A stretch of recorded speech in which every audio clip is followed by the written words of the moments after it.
Tata कॅपिटलचा IPO येतोय। तुम्ही तयार आहात का या मोठ्या फायनान्शियल संधीचा लाभ घेण्यासाठी? अँकर इन्व्हेस्टर्ससाठी बोली 3 ऑक्टोबरपासून सुरू होईल। रिटेल इन्व्हेस्टर्ससाठी IPO 6 ऑक्टोबरपासून ओपन होईल आणि 1 ऑक्टोबर रोजी बंद होईल।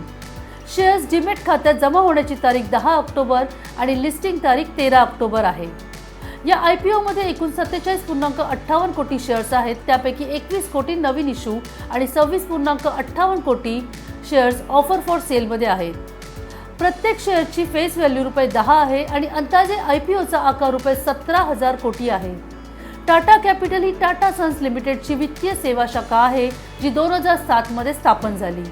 Company commercial finance, consumer loan, wealth management आणि टाटा कार्ड्सच्या वितरणात अनुभव घेते।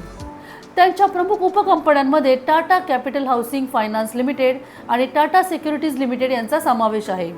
टाटा ब्रँड असल्यामुळे हा IPO विश्वासार्ह मानला जातो, परंतु गुंतवणूक करण्यापूर्वी कंपनीची आर्थिक स्थिती, भविष्यातील वाढीची संधी आणि जोखीम यांचा विचार करणे अत्यंत महत्त्वाचे आहे। तुम्ही टाटा कॅपिटल IPO मध्ये गुंतवणूक करणार आहात का? कमेंटमध्ये नक्की सांगा। आणि असे ताजे अपडेट्स तुम्हाला हवे असतील तर स्टॉक सखी या आपल्या YouTube चॅनलला लाईक, शेअर आणि सबस्क्राईब करायला विसरू नका।